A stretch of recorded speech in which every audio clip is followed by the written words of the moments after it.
Antes de comenzar el estudio de las fosas del cráneo, estudiaremos inicialmente los huesos del cráneo de forma aislada. Estudiaremos cada uno de esos huesos conociendo no solo su nombre, también su situación o posición con relación a la bóveda craneal o a la base del cráneo y las partes que componen cada uno de estos huesos. Empezaremos por el hueso occipital. El hueso occipital es un hueso único, es un hueso impar, que se localiza en la parte posterior tanto de la bóveda como de la base del cráneo. Es un hueso que además lo podemos visualizar en la base del cráneo, tanto en la superficie endocraneal como en la superficie exocraneal.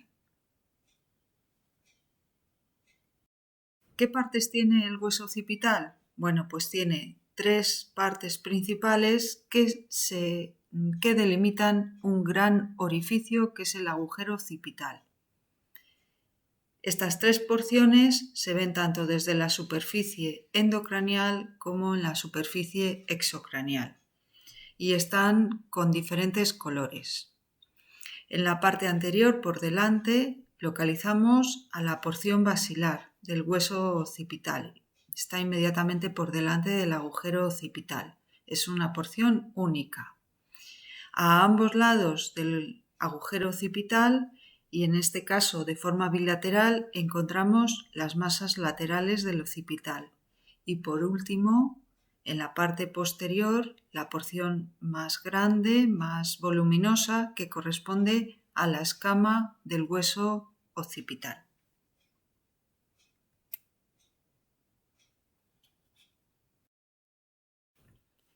El siguiente hueso que vamos a estudiar es el hueso esfenoides. Este hueso, también impar, es único, está localizado en la parte media de la base del cráneo y se puede observar tanto desde la superficie endocraneal como desde la superficie exocraneal. En la imagen aparece de un color verde. Se distinguen diferentes partes en el esfenoides. Aquí, de forma esquemática, las podemos observar.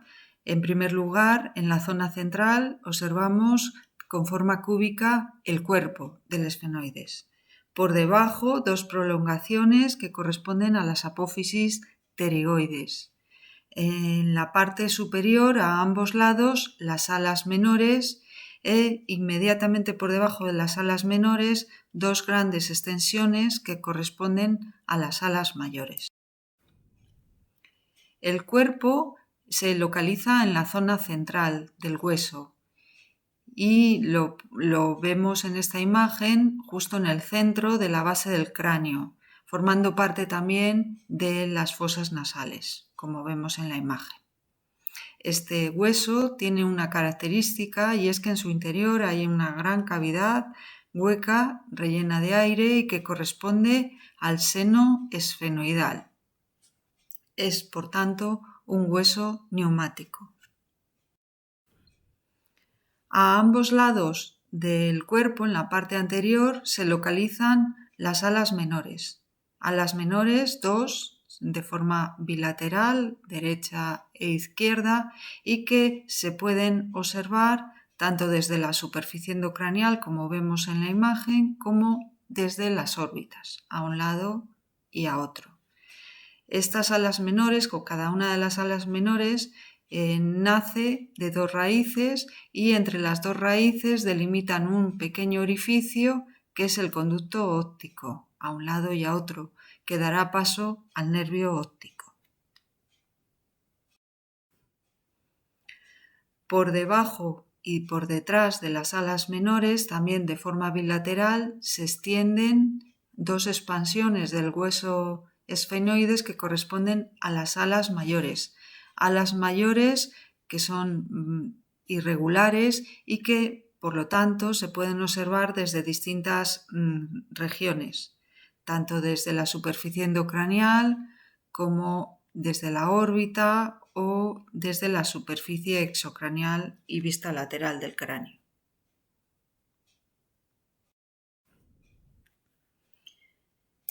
Las apófisis pterigoides son prolongaciones que se localizan también de forma bilateral inmediatamente por debajo del cuerpo del esfenoides. Ahí tenemos una apófisis pterigoides y otra apófisis. Solo son visibles desde la superficie exocranial o desde la parte lateral del cráneo. Cada una de las apófisis pterigoides está formada por dos láminas o alas, el ala medial y el ala lateral. Entre las alas o láminas delimitan un espacio, una fosa, que es la fosa pterigoideo, de forma bilateral. Esta es la fosa pterigoideo de un lado y esta sería la del otro lado.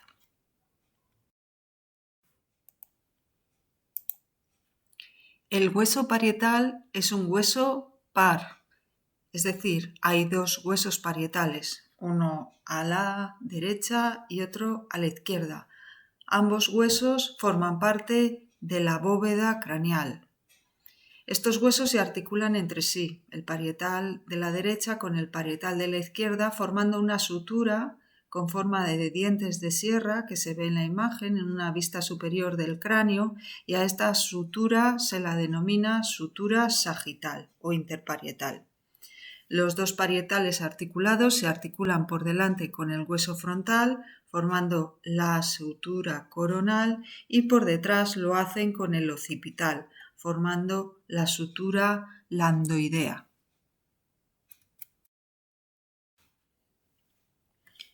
El hueso temporal es un hueso par que se localiza en la base del cráneo, en el espacio comprendido entre los huesos occipital, en azul, el esfenoides, representado en verde, y el parietal, ambos parietales, a un lado y a otro.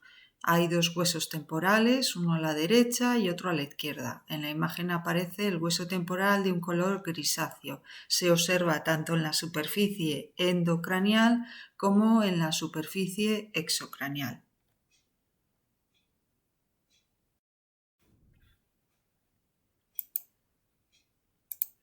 El hueso temporal tiene diferentes porciones o diferentes partes, que lo vemos de forma esquemática en esta imagen. En primer lugar, distinguimos el llamado peñasco del temporal, con forma de pirámide, señalado con la flecha azul. En segundo lugar, tenemos la porción mastoidea, la apófisis mastoides, que se adosa a la base de la pirámide, a la base del peñasco del temporal. También distinguimos la porción timpánica, que es una porción ósea, una lámina ósea con forma de semitubular, que está en la imagen en color verde, como señalo, y que se adosa a la cara inferior del peñasco del temporal. Otra porción sería la apófisis estiloides, que es una prolongación con forma de aguja o con forma de estilete. Y por último, la porción más extensa y que asciende corresponde a la escama del temporal. A continuación comentaremos cada una de estas porciones. Comenzamos por la porción petrosa o peñasco del temporal.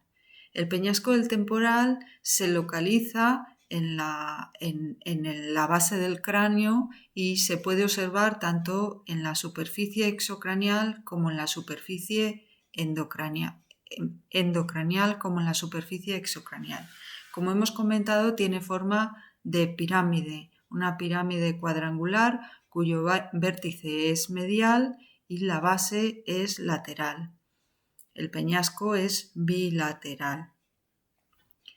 En este peñasco se distinguen tres caras, dos caras que se observan desde la superficie endocranial, la cara antero superior y la cara póstero superior, separadas por el borde superior, ambas, y por último la tercera cara del peñasco del temporal, que solo se puede observar desde la superficie exocranial y que corresponde a la cara inferior. Por lo tanto, tres caras, dos caras superiores, anterior y posterior, y una cara inferior. Dentro del peñasco del temporal, en su interior, encontraríamos diferentes cavidades donde se alojan diferentes porciones del oído interno. Otra porción del temporal es la apófisis mastoides. Esta apófisis mastoides, una prolongación que sobresale en la superficie exocranial de la base del cráneo y que nosotros nos lo podemos palpar por detrás del pabellón auricular. La apófisis mastoides, además, en su interior presenta pequeñas cavidades aéreas denominadas celdillas mastoideas. En esta imagen, una imagen radiológica de la apófisis mastoides con pequeñas cavidades que en su interior presentarían aire. Otra de las porciones del hueso temporal, como hemos indicado, es la porción timpánica. Esta porción timpánica no es más que una lámina ósea de forma acanalada que se adosa a la cara inferior del peñasco del temporal y que contribuye a formar parte del conducto auditivo externo y la caja del tímpano. En esta imagen lo tendríamos en esta parte inferior del conducto auditivo externo. La porción que hemos llamado apófisis estiloides es una prolongación puntiaguda que se localiza en la cara inferior del peñasco del temporal y solo es observable, por lo tanto, desde la superficie exocranial. Esta apófisis estiloides va a servir de inserción de diferentes músculos que reciben el nombre de estilios y que se dirigen hacia distintas localizaciones: estilogloso, estiloideo, estilofaringeo. Por último, la última porción del temporal que vamos a estudiar es la porción escamosa. Se extiende en forma de abanico hacia arriba y se articula de delante hacia atrás con el hueso, el ala mayor del esfenoides por delante, el parietal hacia arriba y el occipital por detrás. De esta escama del temporal parte una prolongación alargada, delgada y que corresponde a la apófisis cigomática. En esta imagen, desde la superficie exocranial, lo vemos como un relieve que sobresale y que se extiende hacia adelante. Esta apófisis cigomática terminará articulándose con otro hueso, que es el hueso malar, y formarán en conjunto el llamado arco cigomático.